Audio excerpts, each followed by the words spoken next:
पिछले एपिसोड में आपने देखा रक्षित ने आगन पर्वत की कठिन परीक्षाओं को पार किया और अपनी तीसरी शक्ति आत्मशक्ति को जागृत किया। लेकिन क्या वह राक्षस कुल के गुप्त षड्यंत्र से बच पाएगा? आइए देखते हैं रक्षित द बियॉन्डर का नया अध्याय, एपिसोड 12। आगन पर्वत के शिखर पर खड़े रक्षित के मन में कई सवाल उठ रहे थे। उसकी आत्मा में जागी तीसरी शक्ति की आभा अब भी उसके चारों ओर हल्की नीली रोशनी के रूप में चमक रही थी, परंतु वह जानता था कि यह शक्ति सिर्फ शुरुआत थी, असली परीक्षा अभी बाकी थी। तामसी, रक्षित, यह शक्ति तुम्हारे लिए एक वरदान भी हो सकती है और एक अभिशाप भी। तुम्हें इसे नियंत्रित करना सीखना होगा। एरुइन, नीचे गांव में कुछ गड़बड़ है, हमें वहां लौटना होगा। रक्षित ने चारों ओर देखा। पर्वत के पार एक हल्की धुंध उठ रही थी। ऐसा लग रहा था मानो कोई शक्ति उन्हें वापस बुला रही हो। तीनों ने तेजी से उतरना शुरू किया। जैसे ही वे गांव के करीब पहुंचे, एक भयावह दृश्य उनका इंतजार कर रहा था। गांव के बीचों बीच एक विशाल दरवाजा खड़ा था, जो पहले कभी नहीं था। गांव के बुजुर्ग घबराए हुए थे। एल्डर, ये दरवाजा, ये राक्षस कुल का दरवाजा है, इसे कभी नहीं खुलना चाहिए। रक्षित ने उस दरवाजे की ओर देखा। उस पर अजीब सी नक्काशियां बनी थीं, जो किसी प्राचीन भाषा में थीं। लेकिन जैसे ही उसकी तीसरी शक्ति सक्रिय हुई, वह भाषा उसके सामने स्पष्ट होने लगी। उसने पढ़ा, रक्षित, केवल वह जिसके भीतर आत्मा, शरीर और मन की एकता है, इस दरवाजे को खोल सकता है। तमासी, अगर यह दरवाजा खुला तो राक्षस कुल की शक्तियां बाहर आ जाएंगी।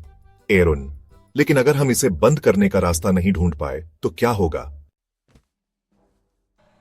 रक्षित ने कहा, मुझे अंदर जाना होगा।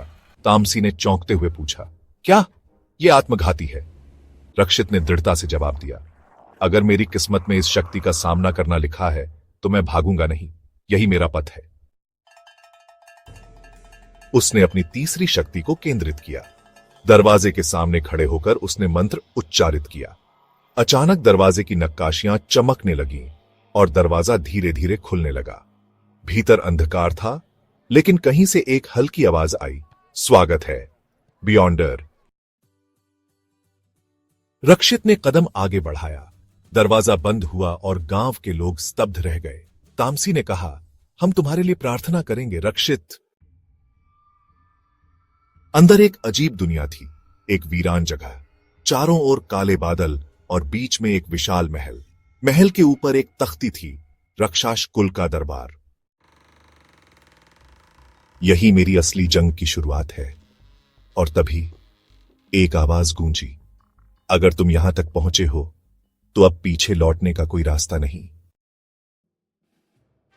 मैं अपनी यादों को, अपनी शक्ति को, सब कुछ वापस लूंगा, चाहे इसकी कीमत जो भी हो। आसमान में बिजली कड़कने लगी। महल के दरवाजे धीरे धीरे खुलने लगे। एक परछाई दरवाजे से बाहर निकली। उसकी आंखें लाल थीं और उसने कहा, मैं तुम्हारा इंतजार कर रहा था, रक्षित। क्या रक्षित राक्षस कुल के दरबार तक पहुंच पाएगा? कौन है वो रहस्यमयी परछाई? जानने के लिए देखते रहिए रक्षित द बियॉन्डर। अगर आपको यह कहानी पसंद आई हो तो वीडियो को लाइक करें, चैनल को सब्सक्राइब करें और बेल आइकन दबाएं ताकि अगला एपिसोड मिस ना हो। मिलते हैं अगले वीडियो में, तब तक के लिए गुड बाय।